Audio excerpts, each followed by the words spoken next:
చిన్నా, ఆ ప్లేస్ ఇదే కదా? ఆ రాత్రి నువ్వు ఇక్కడికి వచ్చావు, నీకు గుర్తుందా? ఏదైనా చెప్పు చిన్నా.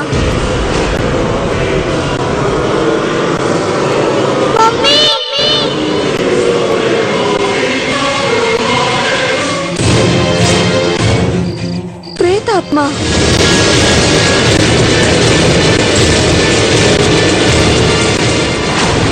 చాలా టేస్టీగా ఉంది.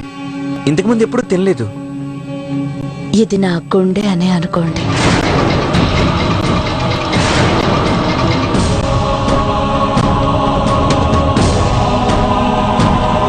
ఆ భవానీయే నా సొల్యూషన్. తను మనల్ని మన జీతుతో ఖచ్చితంగా కలుపుతుంది. అనామిక గారు,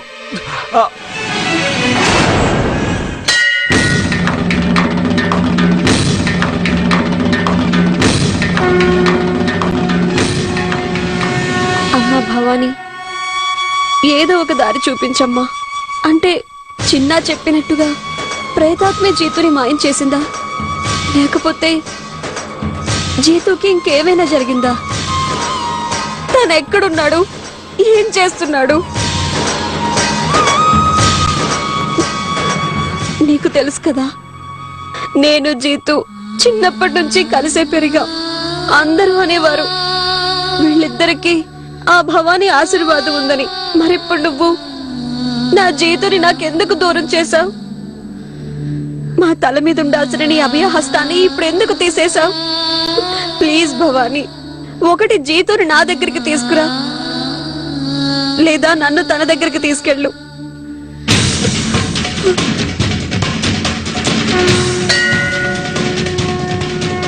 భగవంతుడు ఒక ముత్తైదువకు చాలా గొప్ప శక్తినిచ్చాడు. తను కావాలంటే ఏమైనా చేయగలదు.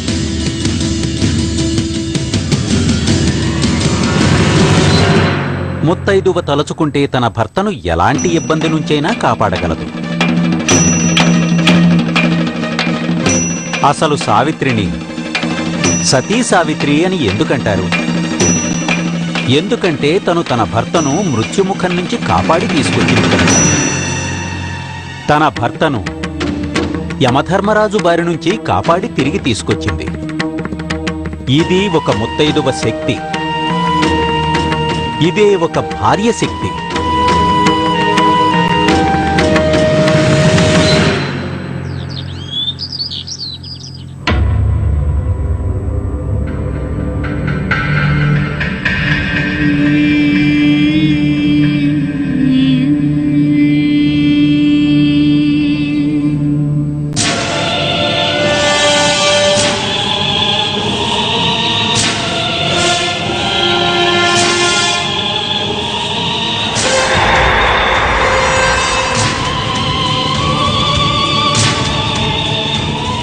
నిన్న రాత్రి మీ శరీరాన్ని నేను నా వశం చేసుకున్నాను.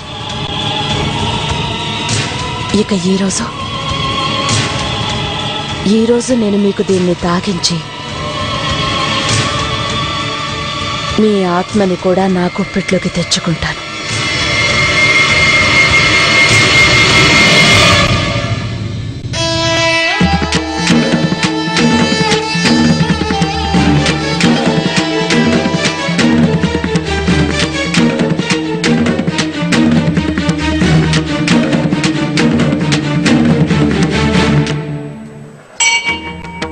పంతులు గారు, మీరిందాక చెప్పారుగా, అది సాధ్యం అవుతుందా?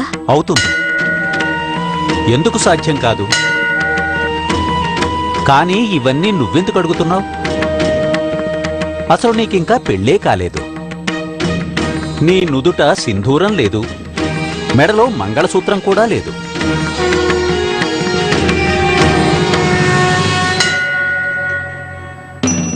అవును పంతులు గారు, నేను ముత్తైదువును కాను. కానీ నా నిశ్చితార్థం ఎవరితో జరిగిందో తను చాలా పెద్ద ఆపత్తులో ఉన్నాడు. ఇప్పుడు నేను తన కోసం ఏమీ చేయలేకపోతున్నాను. అందుకే నేను మిమ్మల్ని సతీ సావిత్రి గురించి అడుగుతున్నాను. తన భర్తను చావు నుంచి అప్పుడు ఎలా కాపాడుకుంది? ఏ భగవంతుడైతే ఈ సృష్టిని చేశాడో ఆయన మీద భక్తి, అచంచల విశ్వాసం పెట్టుకుంటే భగవంతుడెప్పుడూ మనతోనే ఉంటాడు. కానీ ఆయన్ని మనం మర్చిపోతూ ఉంటాం. ఎందుకు మర్చిపోతామో తెలుసా? దుష్టశక్తుల ప్రభావం వల్ల. దుష్టశక్తులు మనల్ని దైవ సన్నిధి నుంచి దూరంగా తీసుకెళ్లాలనుకుంటాయి, మనల్ని దారి తప్పిస్తాయి, మనల్ని ఈశ్వరుడికి దూరంగా ఉంచుతాయి. కానీ మరి మనం ఈ దుష్ట శక్తులతో ఎలా పోరాడగలం? నీ మీద నువ్వు అచంచలమైన విశ్వాసం పెట్టుకో. ఈశ్వరుని శక్తి మీద నమ్మకం ఉంచు. ఈశ్వరుణ్ణి మించిన దైవం లేడని మనస్ఫూర్తిగా నమ్ము. ఆయన సర్వశక్తివంతుడు. ఆయన శక్తిని మించిన బలవంతులెవ్వరూ లేరు. ఆయనే అందర్నీ సృష్టిస్తాడు, ఆయనే అందర్నీ అంతం చేస్తాడు. అందుకే ఆయన మీదే నమ్మకం ఉంచు. తర్వాత చూడు, ఆయన నీకు సంబంధించిన వాళ్ళందర్నీ తన బాధ్యతగా కాపాడతాడు. చెప్పాలంటే అది సావిత్రి భర్తైనా కావచ్చు, లేదా నీ భర్తైనా కావచ్చు. అమ్మా, నువ్వు ముత్తైదువు కావు, లేదంటే నేనే చెప్పేవాణ్ణి. ఊరి బయట కొండ మీద ఆ దుర్గా భవానీ గుడి ఉంది. అక్కడికెళ్ళి నిర్మలమైన మనసుతో ప్రార్థించు. ఆ భవానీమాతకి మొక్కుబడి దారం కట్టు అని పెద్దలు చెబుతూ ఉంటారు. ముత్తైదువ ఎవరైనా నిర్మలమైన మనసుతో మొక్కుబడి దారం కడితే తన మొక్కుబడి వెంటనే సిద్ధిస్తుందని. కానీ పంతులు గారు, నాకు అసలు ఇంకా పెళ్ళే కాలేదు. మరి నన్నేం చేయమంటారు? అమ్మా, నీ మార్గం చాలా కఠినమైంది, కష్టాలతో నిండి ఉంది. కానీ అసంభవం కాదు.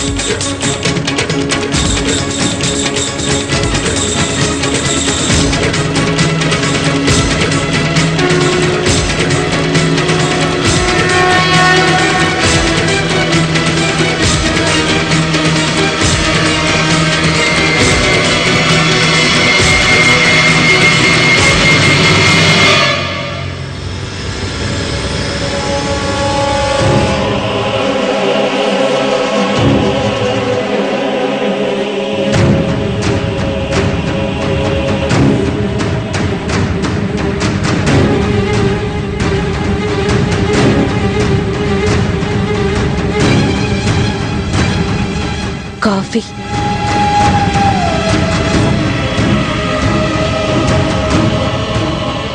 తాగండి, మీకు ఉపశమనంగా ఉంటుంది.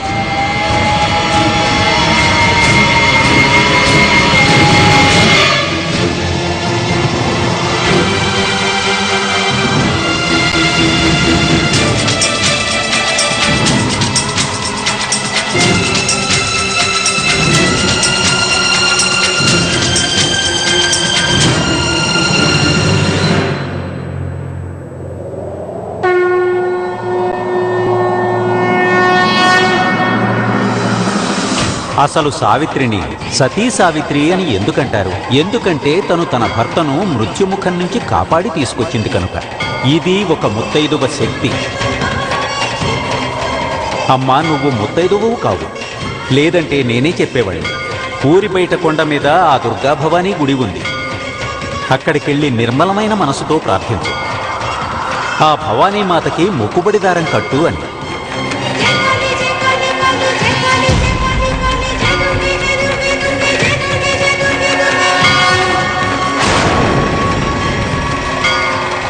అమ్మా, నీ మార్గం చాలా కఠినమైంది, కష్టాలతో నిండి ఉంది.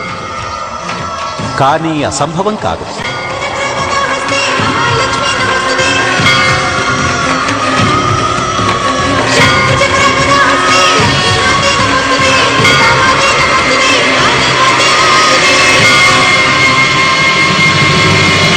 నాకు కాఫీ తాగాలని లేదండి.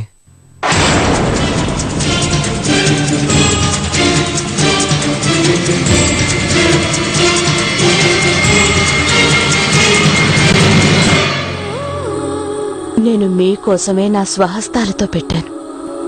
ఇందులో నా ప్రేమ అలాగే మందు రెండూ కలిసున్నాయి.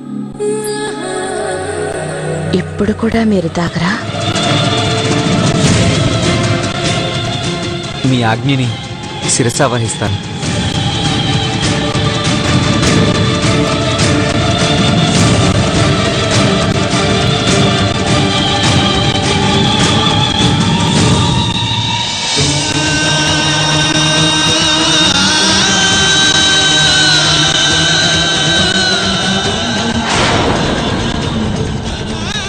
అమ్మా భవాని,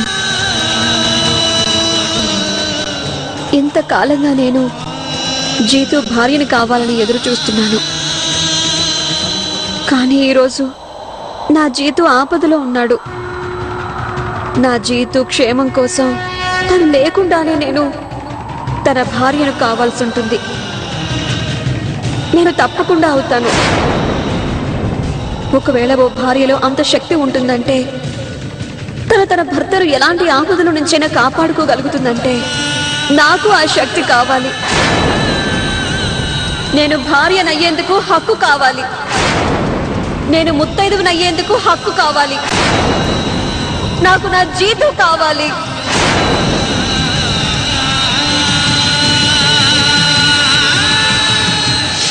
అమ్మా భవాని, నేను రాణిని. నిన్నే సాక్షిగా అనుకొని నా మనస్సు, అలాగే నా ఆత్మ, నా హృదయం అనగా త్రికరణ శుద్ధిగా జీతుని నా భర్తగా స్వీకరిస్తున్నాను.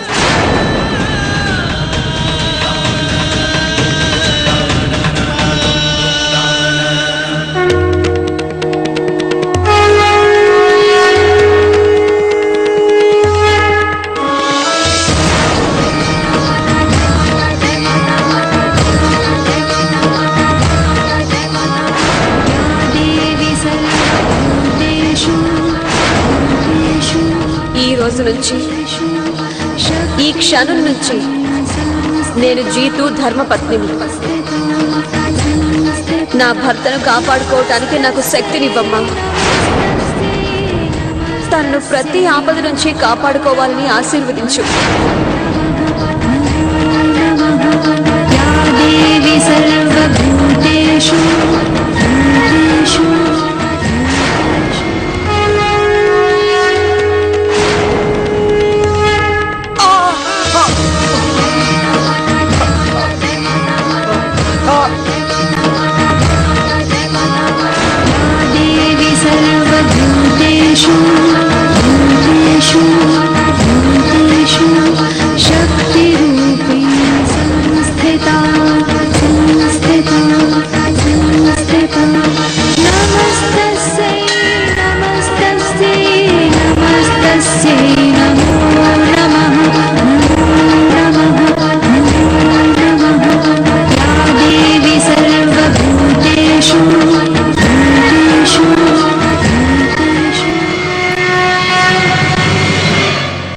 గత కొద్ది రోజులుగా జీతు ఆచూకీ తెలియడం లేదు.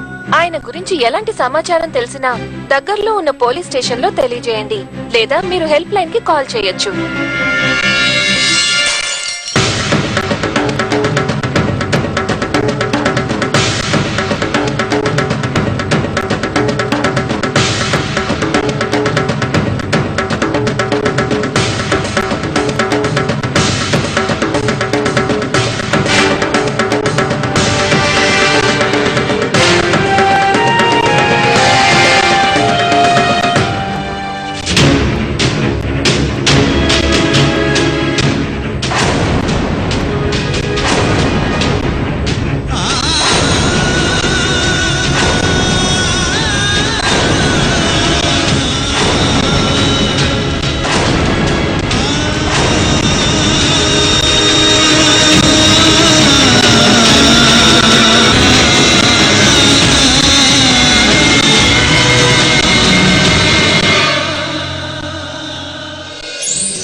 నేను కాఫీ అంతా పారబోసానని అనామిక్ గారికి తెలిసిందంటే ఆవిడ చాలా బాధపడుతుంది. జీతు,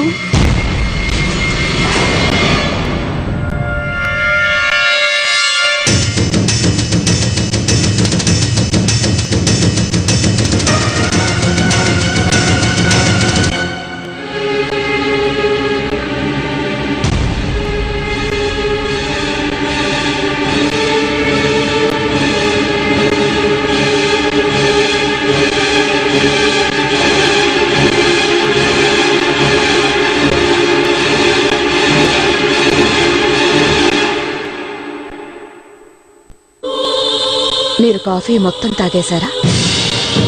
అవును.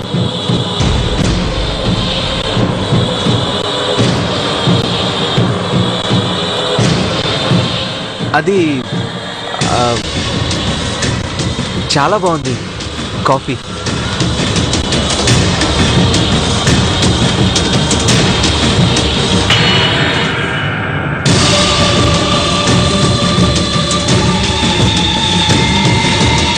మీరు స్నానం చేయండి, నేను మీకోసం భోజనం సిద్ధం చేస్తాను.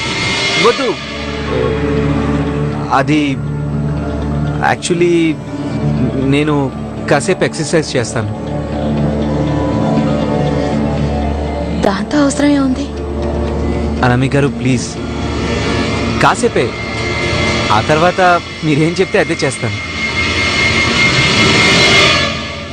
సరే, మీరు కసరత్తు చేసుకోండి, నేను మీకోసం వంట సిద్ధం చేస్తాను.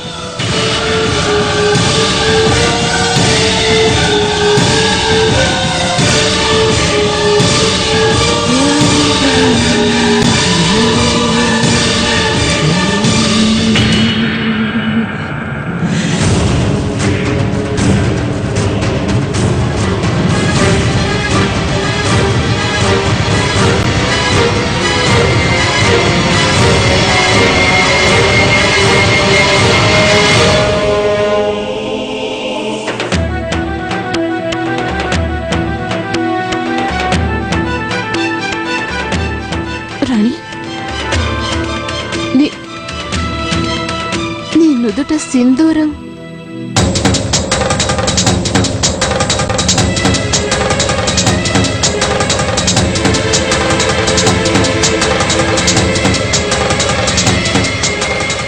నేను జీతుని పెళ్లి చేసుకున్నాను.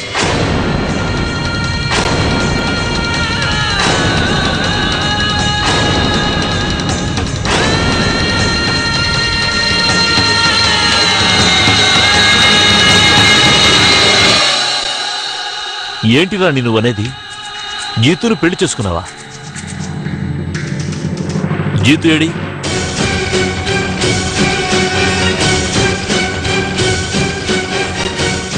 జీతు ఎక్కడున్నాడనేది తెలుసుకోవడానికే నేను జీతుని పెళ్లి చేసుకున్నాను. తను నా పక్కన లేడు, కానీ తనెప్పుడు నాకు దూరం కాలేదు. తను నా ఆలోచనల్లో, నా ఊహల్లో ప్రతి క్షణం నాతోనే ఉన్నాడు. అందుకే తను నా పక్కనే ఉన్నాడనుకుని నేను భవానీ గుళ్ళో తనని పెళ్లి చేసుకున్నాను. స్పృహలోనే ఉన్నావా? అసలేం మాట్లాడుతున్నావు? అసలు నీకేమైంది? నాకేమీ కాలేదు మమ్మీ. నేను కేవలం జీతుని పెళ్లి చేసుకున్నానంతే. నేను సుమంగళుడయ్యాను.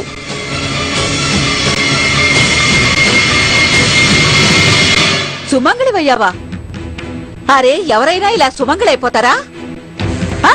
ఏ కార్యక్రమం జరగలేదు, ఒక్క మంత్రం కూడా చదవలేదు. ఇదేం పెళ్లి? ఇదిగో చూడమ్మా, ఇదంతా సరైనది కాదు. తీసేసి దాన్ని చెరిపి.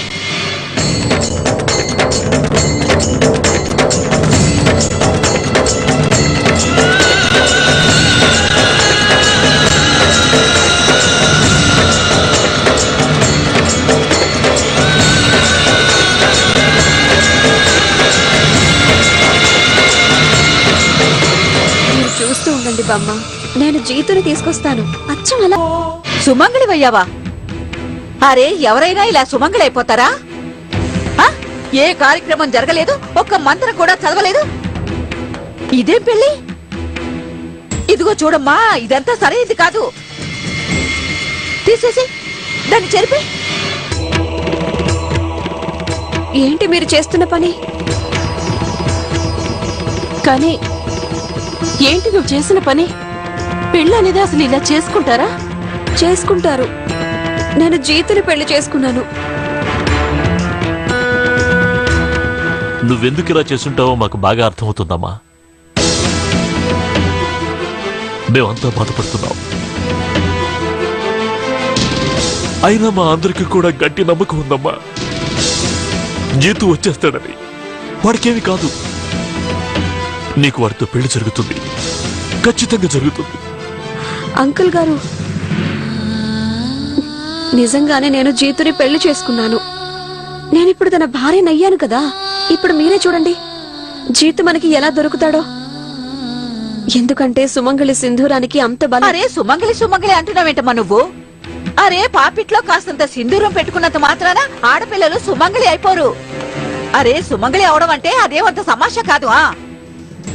ఇది తమాషా ఏం కాదు బామ్మ. నేను ఊరికే సింధూరాన్ని పెట్టుకోలేదు. నేను ఆ భవానీ తల్లి సాక్షిగా మనస వాచ కర్మణ జీతుని పెళ్లి చేసుకున్నాను. మీరు చూస్తూ ఉండండి బామ్మ, నేను జీతుని తీసుకొస్తాను అచ్చం అలాగే. ఎలా అంటే ఆ తల్లి సతీ సావిత్రి యముడి నుంచి తన భర్తను తిరిగి తీసుకొచ్చినట్టుగా. ఇలా చూడమ్మా, అవన్నీ పురాణాలమ్మా. ఆపండి.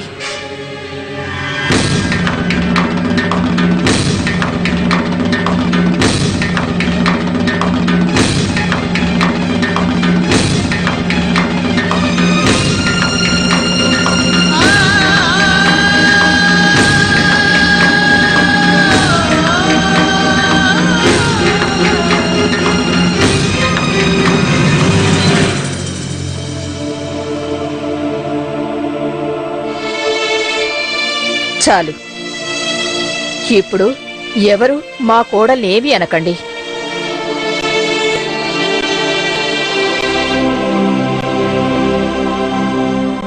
కోడలా? అవును, కోడలే.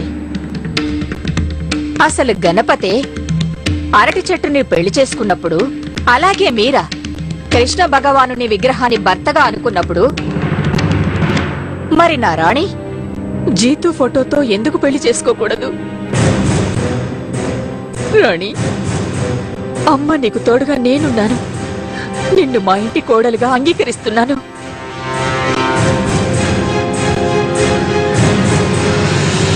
ఒక విషయం మీరందరూ జాగ్రత్తగా వినండి. నేను ఇంటి పెద్ద దిక్కునన్న అధికారంతో నేను రాణిని మన జీతు భార్యగా అంగీకరిస్తున్నాను.